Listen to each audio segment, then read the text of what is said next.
Assalamualaikum teman-teman, perkenalkan nama saya Wulan Kesumaningrum. Pada kesempatan video kali ini, saya ingin menjelaskan tentang pendidikan psikologi anak abad ke-21.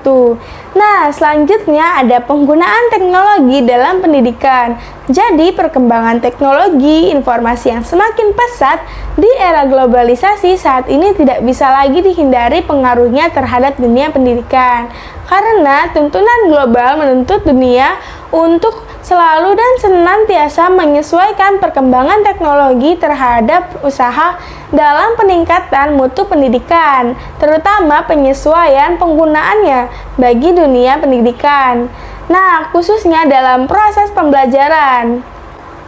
Nah, jadi teknologi dapat meningkatkan kualitas dan jangkauan apabila digunakan secara bijak untuk pendidikan dan latihan yang mempunyai arti sangat penting bagi kesejahteraan. Selanjutnya ada manfaat teknologi dalam dunia pendidikan. Yang pertama, menambah informasi. Nah, manfaat pertama menggunakan teknologi yaitu sebagai sarana pendukung bagi siswa dan pendidik untuk mencari informasi yang lebih luas. Selain itu, menggunakan sumber dari buku atau media cetak. Yang kedua, meningkatkan kemampuan belajar. Hal ini terjadi karena informasi yang ada di internet lebih update, sehingga para siswa bisa dengan mudah mengakses informasi-informasi baru yang diperlukan di bawah pengawasan guru. Nah, yang ketiga, memudahkan akses belajar. Jadi, proses pembelajaran dapat dipermudah dengan adanya teknologi dalam pendidikan. Misalnya, guru dapat memberikan materi atau tugas melalui email. Nah, peserta didik bisa segera menyelesaikan dan mengumpulkan tugas tersebut. Yang keempat, yaitu materi lebih menarik. Jadi, penggunaan teknologi dalam pendidikan dapat membuat peserta didik lebih nyaman dan tidak terkesan monoton, karena penyampaian informasi dari teknologi yang canggih terlihat lebih variatif dan modern. Yang kelima, yaitu meningkatkan minat belajar informasi dan pengetahuan yang lebih lengkap, serta akses yang mudah didapatkan dapat membuat siswa lebih minat dalam melaksanakan pembelajaran. Penggunaan teknologi dalam pendidikan memang memiliki beberapa manfaat untuk kelangsungan pembelajaran. Namun, di sisi lain, Anda juga harus tetap mengawasi anak-anak saat memanfaatkan teknologi. Karena dengan mudahnya informasi yang diakses teknologi, tidak hanya informasi positif, tetapi juga informasi yang negatif. Selanjutnya, program pendidikan untuk anak abad 21. Nah, mengidentifikasi kompetensi siswa yang harus dikembangkan merupakan hal yang sangat penting untuk menghadapi abad ke-21. Siswa harus mengasah keterampilan dan meningkatkan belajar untuk mengatasi tantangan global seperti keterampilan berpikir kritis, kemampuan berkomunikasi secara efektif, berinovasi dan memecahkan masalah melalui negosiasi dan kolaborasi. Untuk mengantisipasi kebutuhan abad 21, pergeseran cara belajar dengan perubahan metode pembelajaran harus dilakukan dengan mendasarkan pada 4 ciri abad 21, yaitu komputasi yang lebih cepat menggunakan mesin. Nah, pembelajaran ini diarahkan untuk mampu merumuskan masalah, yaitu menanya, bukan hanya menyelesaikan masalah atau menjawab. Nah, informasi di mana saja menjadi pembelajaran yang diarahkan untuk mendorong siswa mencari tahu dari berbagai sumber, bukan diberitahu.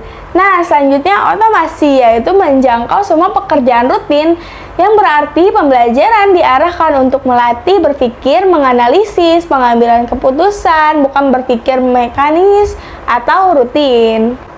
Selanjutnya ada komunikasi atau bertukar informasi secara guru dan siswa. Jadi, pembelajaran menekankan pentingnya bertukar informasi untuk mengembangkan siswa dalam berkomunikasi dan berkolaborasi dalam berbagai permasalahan kontekstual yang dihadapinya.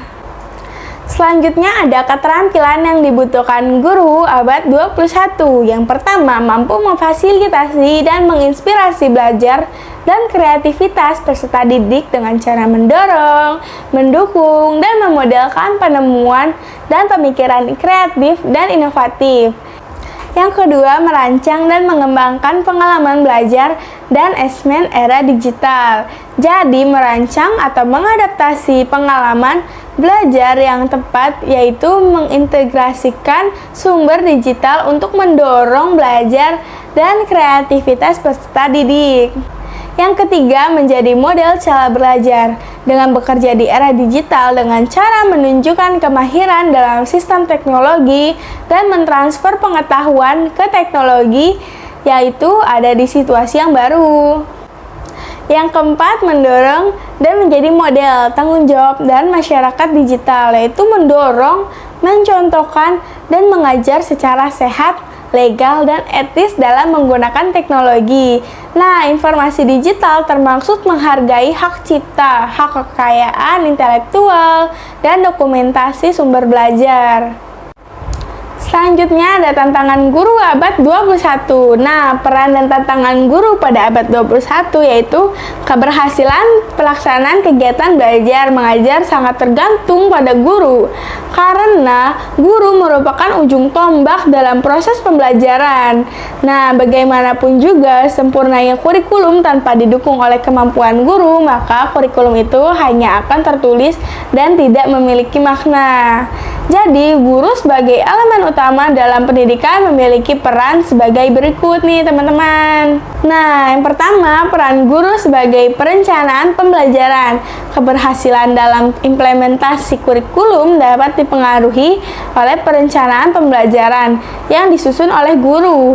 Guru dapat menyusun rencana pembelajaran, dapat menentukan keberhasilan pencapaian kompetensi yang harus diserap oleh peserta didik. Yang kedua, guru sebagai pengelola pembelajaran. Nah, tujuan dari pengelolaan pembelajaran ini yaitu terciptanya kondisi lingkungan belajar yang kondusif dan menyenangkan bagi siswa, sehingga dalam proses pembelajaran siswa tidak merasa terpaksa, apalagi tertekan. Yang ketiga, guru sebagai fasilitator. Nah, seorang fasilitator, tugas guru yaitu membantu untuk mempermudah siswa untuk belajar, bukan hanya memberikan berbagai pengetahuan dan memaksa siswa untuk menelannya. Guru perlu memahami karakteristik siswa termasuk gaya belajar, kebutuhan dan kemampuan belajar yang dimiliki oleh siswa. Nah, peran guru sebagai evaluator. Guru sebagai evaluator tidak kalah pentingnya dengan peran yang lain.